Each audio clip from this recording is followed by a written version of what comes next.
a mais uma aula de História, falando sobre a Guerra Fria, na sua fase da coexistência pacífica, que vai de 1956 a 1969, falando aí sobre os principais acontecimentos da época.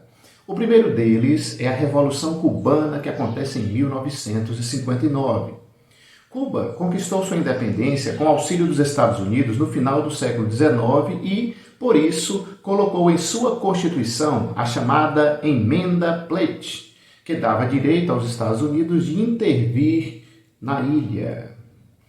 De 1934 a 1958, Cuba era governada pela ditadura de Fulgêncio Batista, com apoio dos Estados Unidos, é claro. Nos anos 1950, Fidel Castro lidera um grupo de guerrilheiros que consegue, em 1959, tomar o poder. Ele nacionaliza todas as empresas do país e se aproxima da União Soviética, declarando-se socialista. Então, no começo, ele não se dizia socialista, certo? Era um militar que queria promover uma mudança radical no país e consegue, de fato, fazer isso. Só que, como no contexto da Guerra Fria, se ele não tivesse o apoio de uma grande potência, os Estados Unidos invadiriam a ilha e, logicamente, derrubariam ele do poder. Consequentemente, ele vai se aproximar do maior inimigo dos Estados Unidos, já que boa parte de tudo que foi tomado da ilha era de pessoas ligadas aos Estados Unidos ou de empresários norte-americanos. Os Estados Unidos tentaram derrubar Fidel Castro com a invasão da Baía dos Porcos em 1961, mas essa invasão foi um tremendo fracasso e isso acabou desmoralizando os Estados Unidos. Para evitar a cubanização da América Latina, ou seja, a transformação de outros países da América Latina de capitalistas para socialistas, os Estados Unidos patrocinaram a instituição de diversas ditaduras no continente entre 1960 a 1970. Curioso, né, gente? Um país que defende a liberdade impõe a ditadura. Mas no contexto da Guerra Fria as coisas não funcionavam muito bem do jeito como eram idealizados do ponto de vista político. A crise dos mísseis de 1961. Nesse ano, a União Soviética resolve instalar em Cuba uma base de mísseis. A operação é descoberta pelos Estados Unidos, que intimam o governo soviético a retirar sua base da ilha. Gera um tremendo susto para o mundo todo, já que as pessoas pensavam que uma terceira guerra mundial iria acontecer. Os Estados Unidos cercaram a ilha e disseram: se não forem retirados os mísseis, nós iniciaremos uma guerra. Na época, o Nikita Khrushchev, da União Soviética, resolve tirar os mísseis de Cuba e, claro, por trás disso tudo, também pede para os Estados Unidos mobilizarem ou desmobilizarem algumas bases lá na Turquia, aliada dos Estados Unidos, próxima à União Soviética. Ou seja, havia todo um conjunto de interesses por trás disso. Mas o fato é que essa crise dos mísseis ela gera um pânico geral no mundo todo, os jornais publicam e imaginam que uma guerra nuclear poderia acontecer com consequências muito superiores do que a Primeira Guerra Mundial. Fotos de satélites, como nós podemos observar aí, constatam a instalação dos mísseis, mesmo que os soviéticos quisessem disfarçar as coisas. Inclusive, os navios que chegaram em Cuba para trazer o equipamento eram navios de passageiros normais. No entanto, quando as tropas desciam dos navios, desciam enfileirados como se fossem soldados. Então, isso tudo já levantou suspeitas e as outras coisas que foram sendo feitas também. Assim, por alguns dias, o mundo viveu uma apreensão de uma guerra nuclear. Mas o presidente da União Soviética, o Khrushchev, cede e cancela a instalação da base de mísseis, já que a intenção era buscar uma pacificação e não mais uma guerra. Outro aspecto importante da Guerra Fria foi a corrida espacial, que foi a competição pela conquista do espaço entre os Estados Unidos e a União Soviética. A União Soviética deu a largada e inicialmente estava à frente dos Estados Unidos do ponto de vista tecnológico e das conquistas espaciais. O primeiro satélite espacial a ser lançado no espaço foi o Sputnik, em 1957, pela União Soviética. Em 1961, Yuri Gagarin, alguns falam Gagarin, foi o primeiro homem a ir para o espaço e ele disse uma famosa frase: "A Terra é azul".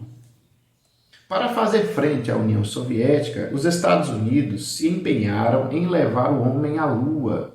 Os soviéticos também estavam querendo fazer a mesma coisa, tinham levado para a Lua alguns módulos espaciais, sem tripulação, é claro, para fazer as medições, fazer as análises e tentar fazer isso antes dos Estados Unidos. Só que o dinheiro da União Soviética acaba um pouco antes disso, ou seja, os soviéticos não estavam mais conseguindo manter o mesmo nível de investimento que os norte-americanos conseguiam fazer. Em 1969, Neil Armstrong foi o primeiro ser humano a pisar na Lua e disse sua famosa frase: "É um pequeno passo para um homem, mas um grande passo para a humanidade". Também aconteceram muitas coisas curiosas na Guerra Fria. Uma delas, nós podemos observar nas imagens, foi a constante investigação de um país em relação ao outro. Nesse caso, a União Soviética não investigou os Estados Unidos, mas sim a França e o Reino Unido, que estavam projetando o avião que está acima na imagem, chamado de Concorde, o primeiro avião comercial supersônico de passageiros da história da humanidade. Eles estavam planejando, elaborando o avião de uma forma bastante dinâmica para apresentá-lo. Os Estados Unidos tinham o seu, mas o projeto acabou não indo para frente.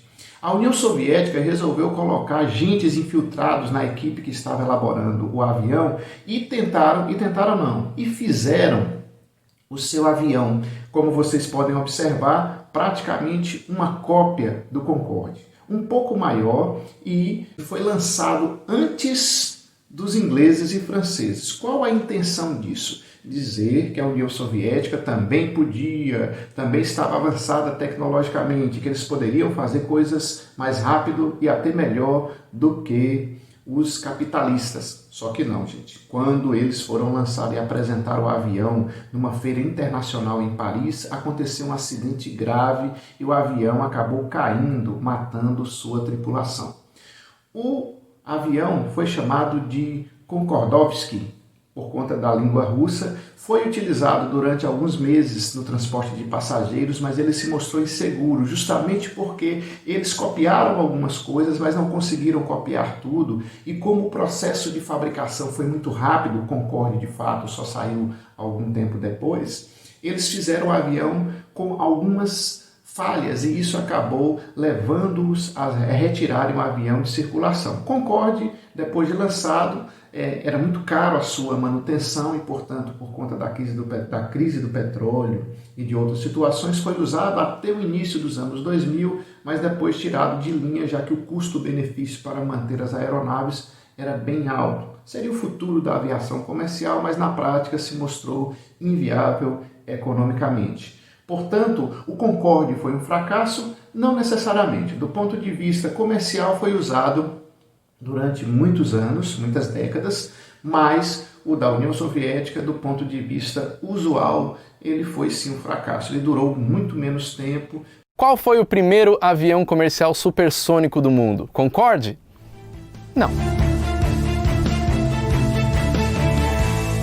Fala pessoal do Aero, tudo bem?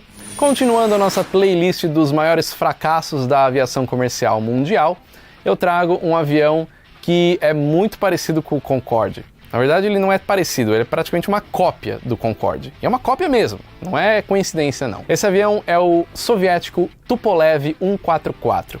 O primeiro avião comercial supersônico do mundo e até hoje o avião comercial mais rápido da história. O Tupolev 144 fez o seu primeiro voo no dia 31 de dezembro de 1968, perto de Moscou, e esse voo foi feito 2 meses antes do Concorde fazer o primeiro voo. O Tupolev é o único outro avião comercial supersônico do mundo, e na verdade ele não foi feito para ser eficiente ou para ser um avião de sucesso comercial.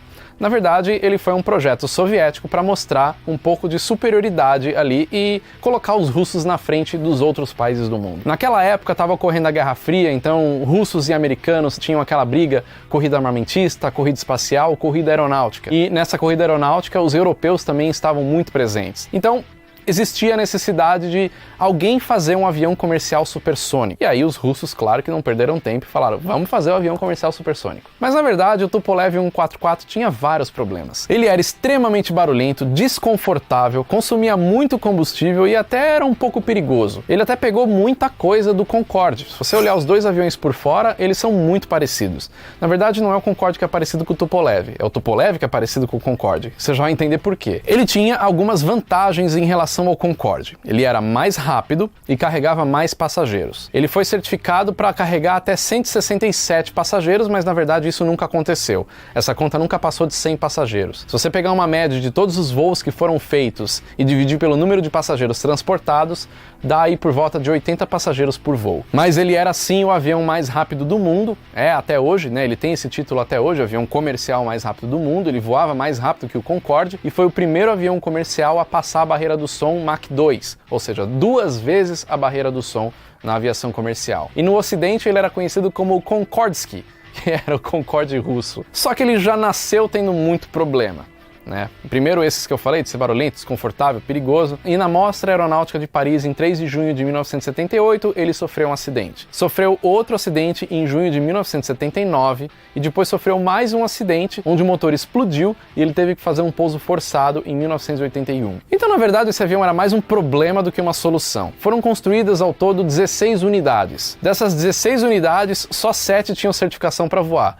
E dessas 7, só 2 realmente voaram e fizeram um voo de passageiros. Só que apesar de fazer voo de passageiros, o voo era muito limitado, porque como ele consumia muito combustível, ele não conseguia fazer voos longos, ele não conseguia cruzar o território da União Soviética inteiro na época. Isso para um avião supersônico realmente não tinha muita função. Foram feitos só 55 voos comerciais com esse avião. A Guerra do Vietnã. Como a Coreia, o Vietnã também foi dividido em uma parte socialista e outra parte capitalista no final da Segunda Guerra Mundial. O norte, liderado por esse carinha aí, chamado Ho Chi Minh, invade o sul, aliado dos Estados Unidos, com apoio dos Vietcongs, que eram os comunistas do Vietnã do Sul. E, junto com o norte, conseguem promover uma guerra para a unificação dos dois países. Para evitar perder mais aliados, os Estados Unidos se envolveram diretamente no conflito entre 1961 a 1973, quando saem derrotados. Do ponto de vista bélico, foi algo impressionante, ou seja, foi a mesma coisa do leão perder para a formiguinha.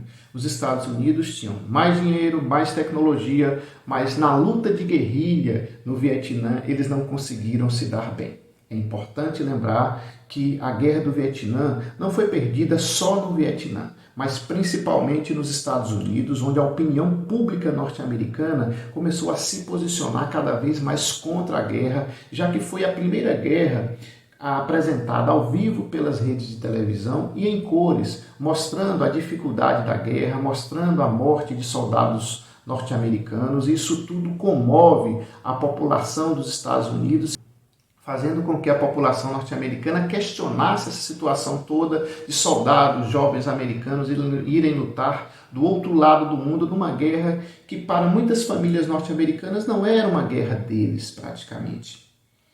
Nós temos um vídeo que vamos mostrar uma música que retrata duas coisas curiosas que falaremos na próxima aula e outra que retrata a Guerra do Vietnã, mostrando aí a posição dos Estados Unidos em relação aos negros em seu território que eram segregados e ao mesmo tempo dos cidadãos que morriam na Guerra do Vietnã, causando dor às famílias norte-americanas, tanto em situações conflituosas internas quanto nas guerras envolvidas externamente. Muito bem, gente, essa foi nossa aula de história sobre a Guerra Fria. Até a próxima!